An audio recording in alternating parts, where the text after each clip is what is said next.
बिस्मिल्लाहिर्रहमानिर्रहीम बिस्मिल्लाहिर्रहमानिर्रहीम। प्यारे दोस्तों, कैसे हैं आप?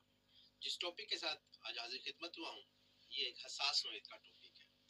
इसमें जैसा कि आपके पास आपका मोबाइल है, आपकी मोटरसाइकिल है, आपकी कोई भी व्हीकल है, कार है, मोटरसाइकिल है, कोई जीप है, कोई गाड़ी है, आप अगर किसी को एज ए लोन देते हैं, कोई भी आपका शख्स, कोई जानने वाला या कम पहचान वाला बंदा कोई आपसे मांगता है, आप उसको देते हैं, तो ये चीज़ें हरगिज़ से नहीं देनी चाहिए।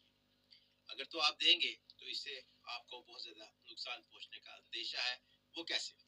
मिसाल के तौर पर अगर आपसे कोई शख्स आपका मोबाइल मांगता है, आप वो मोबाइल उसको दे देते हैं, वो कॉल करता है किसी दूसरे को, हो सकता है उसने कॉल इसलिए की हो कि वो किसी दूसरे को परेशान करना चाहता था, उसके साथ कोई बदकलामी करता है, बदतमीजी करता है, फाहिश गुफ्तगू करता है, धमकाता है, या किडनैप किसी को किया हुआ है तो उसके मुतल्लिक कोई गुफ्तगू करता है। ऐसी सूरत हाल में आप फंस जाएंगे। इसी तरह से अगर आप अपने मोबाइल का डाटा भी शेयर करते हैं, या आप अगर अपने घर का वाईफाई किसी दूसरे को इस्तेमाल, ऐसे शख्स को इस्तेमाल करने के लिए दे देते हैं जो कि रिलायबल नहीं है, तो आपके लिए बहुत बड़ी परेशानी का पेशकमा बन सकता है। जो शख्स वो वाईफाई आपका यूज़ करेगा, अगर उसने इसको नेगेटिव यूज़ किया, कोई ऐसा मवाद शेयर कर दिया, कोई गवर्नमेंट के अगेंस्ट या किसी भी शख्स की इज्जत को ख़राब करने के लिए ऐसा मवाद आपके वाईफाई को यूज़ करते हुए, आपके मोबाइल डाटा को यूज़ करते हुए उसने इसको इस्तेमाल किया, तो आपको इस चीज़ का जवाबदेह होना है। आपको इंक्वायरी में पेश होना पड़ेगा। अगर एफआईआर कट गई तो एफआईआर का भी आपको सामना करना पड़ेगा। इसी तरह से अगर आपके पास जो आपकी व्हीकल है, जो आपकी मोटरसाइकिल है, वो आप अपने किसी कम जानने वाले या किसी एक ऐसे शख्स को दे देते हैं जो आपका जानने वाला ही सही, लेकिन वो इसका मिसयूज करता है। मिसयूज क्या हो सकता है? मिसाल के तौर पर वो इसमें कोई नारकोटिक्स की सप्लाई करता है या लेकर जाता है, जो चर्स हो सकती है, अफीम हो सकती है, भंग हो सकती है, कोई भी और हीरोइन हो सकती है, कोई भी और इसी किस्म की चीज़, शराब हो सकती है।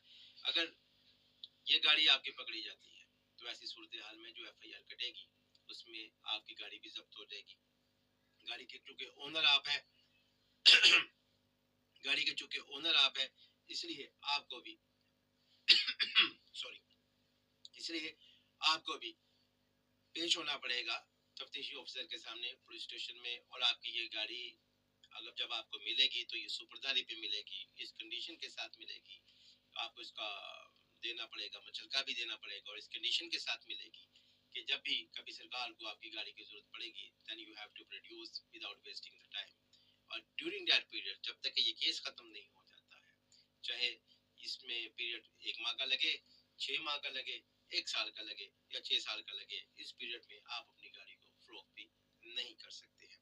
तो इस तरह से अगर आप अपनी गाड़ी को देते हैं, अच्छा सिर्फ यही नहीं कि आपकी गाड़ी को कोई मिस यूज किया गया है, अब आपने कोई, अब तो ये भी है कि ई चालान होते हैं। अब गाड़ी का अगर मोटरसाइकिल या गाड़ी का अगर इशारा काटा गया है तो वो जो चालान आएगा, जो ई चालान आएगा, जो तस्वीर काट कर आपके घर पोस्ट कर दी जाएगी, वो इसका चालान भी आपने ही भुगतना है, आपने ही देना है। ना सिर्फ ये कि जिसको आपने ये अपनी व्हीकल या मोटरसाइकिल दी थी उसने कोई गैर मुनासिब काम नहीं किया, लेकिन इत्तेफाक से उसकी गाड़ी किसी दूसरी गाड़ी के साथ टकरा गई, पुलिस केस बन गया, तब आप जिम्मेदार हैं।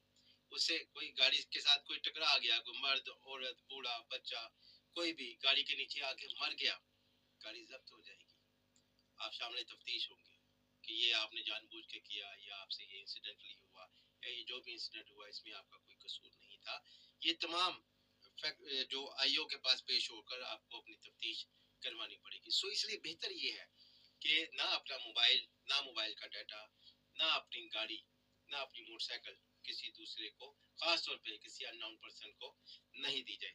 अगर आप देंगे तो फिर आपको बहुत ज़्यादा परेशानी उठानी पड़ेगी। अब जिसको गाड़ी दी जाती है वो गाड़ी लेने वाला अच्छा बंदा होता है, बुरा नहीं होता है, लेकिन बाद वक्त ऐसा आ जाता है कि ऐसी परेशानी बन जाती है कि किसी ऐसे दहशतगर्दी में अगर आपकी गाड़ी इन्वॉल्व हो जाती है तो गाड़ी को ट्रैक करते हुए मालिक तक ही पहुंचा जाएगा, और मालिक जो है वो ख्वाह किसी न किसी उलझन और परेशानी में फंस जाएगा। सो बेहतर है कि आप किसी उलझन और परेशानी में फंसे, आप अपनी गाड़ी को, आप अपनी मोटरसाइकिल को, या आप अपने डाटा को, या आप अपने वाईफाई को दीगर किसी अजनबी के साथ شیئر کریں اور کسی پریشانی میں مبتلا ہوں تو مناسب یہ ہے کہ یہ چیزیں کسی دوسرے کے ساتھ شیئر نہ کی جائے. سو دوستو یہ تھا میرا آج کا ٹاپک، تاکہ آپ لوگ کسی آنے والی کسی بھی پیش کرنے سے، کسی بھی برائی سے، کسی بھی خرابی سے جو ہے وہ بچے رہیں. سو یہ تھا میرا آج کا ٹاپک. پھر کسی اچھے ٹاپک کے ساتھ حاضر خدمت ہوں گا. آج کے لیے اتنا ہی. راشد نذیر شیخ یوٹیوب چینل کو سبسکرائب کیجیے.